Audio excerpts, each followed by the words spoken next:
All right, so we're here today to talk about the cuts, proposed cuts for the MTA for this community.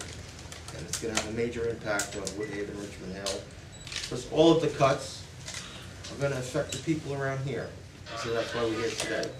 I have Assemblyman Lancman here today, Councilmember Elizabeth Crowley, Councilmember Ulrich, Roseanne Rosado from Queens Multi-Service, and Maria Thompson from Greater Woodhaven, everything. Okay? So we all have comments to make about it. I'll be brief because I don't want to take up everybody's time, but you know, cutting the Q56 bus, I mean, it's very unpopular, doesn't make sense. Why would you cut out the mode of transportation that the majority of the people in the community use? Okay? We expect elderly people who walk with assistance to climb 20, 30 steps to get up to the elevated line instead of barely climbing the 3 steps to get on the bus. I mean, how is that, you know, how does that make sense? Maybe on paper to the MTA, having 2 modes of transportation along the same route makes sense, but it's not a practical one. So we want to call attention to some of these items that they're looking to cut because they don't make sense to the community. Cutting out, you know, the accessoride. Accessoride was put in place to help the elderly get from point A to point B. Okay, it picks them up at their house, it drops them off wherever, doctor's office, whatever. Now what they're looking to do is pick them up and drop them off at a bus stop or a train station, you know, to get where they have to go. How does that make sense? Okay, we know that cuts have to be made. We know they need to make changes. There are a lot of ways to do it. Mainly starting at the top and working their way down instead of starting at the bottom, you know, with the people from the community and the workers that they're looking to lay off, the hardworking cleaners and track people and all that. Anyway, I've said a lot. I'm sure I covered a lot of points that people are going to make. Okay, so we'll start with our senior statesman, Assemblyman Lancman. Thank you very much. Thank you, Michael, for pulling us together to talk about this very, very important issue. And it's a pleasure to be here with Liz and Derek and the other community leaders. Public transportation is the lifeblood of the city of New York. In fact, insofar as the city of New York is the economic engine for the entire downstate region, including, by the way, New Jersey and Connecticut, support for the MTA is absolutely essential. From my perspective, Mike put it very well. The MTA needs to start at the top, not at the bottom. It needs to reform itself. It needs to restructure itself. It needs to audit itself. It needs to make itself a well-run organization. Once it does that, once it begins to operate efficiently and uses every ounce of taxpayer support and rider support that it gets in the best way possible, then we could talk about the possibility of maybe sensible service cuts here or there.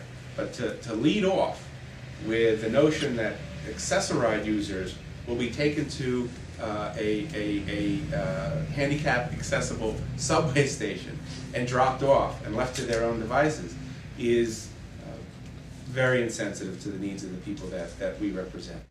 These proposed cuts are too drastic and they would be devastating to our community, to say the least. All too often, New Yorkers are asked to have to get by paying more for less. And that's exactly what the MTA is doing with this plan. They raised the fares and our ridership is expected to pay more, and now they'd like to cut services. Services they said they were going to be able to sustain, as our good Assemblyman Rory Lancman said earlier.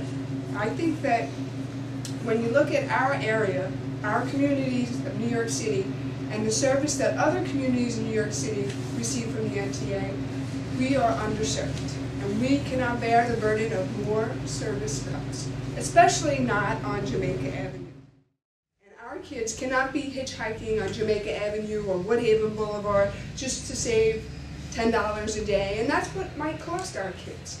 And it's the least the MTA can do, especially since they use many of our communities to run tracks, the Long Island Railroad, through our community without giving any type of reverse commute.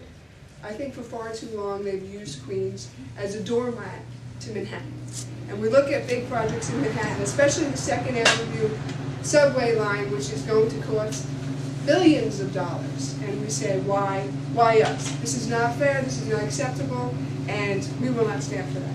Thank you. In thinking about what my remarks might be, last night I was reading a few of the reports and looking at some of the specific cuts that were going to be made across the board and across the city, not only with respect to the Woodhaven and surrounding communities. And I can tell you that when examining the cuts that the MTA wants to impose, that to me it appears that it is a direct slap in the face to the working men and women of this city. I believe that it targets the most vulnerable populations, the senior citizens and the children who rely on the MTA services the most. Right here in Woodhaven, the Q56 on Jamaica Avenue, where people with disabilities and senior citizens utilize the bus because they cannot climb those stairs to get to the elevated train. You know, forcing them now to use that train when we know in good faith that they cannot is an absolute disgrace. And when you take away that bus along Jamaica Avenue, you are taking away access to the stores along Jamaica Avenue.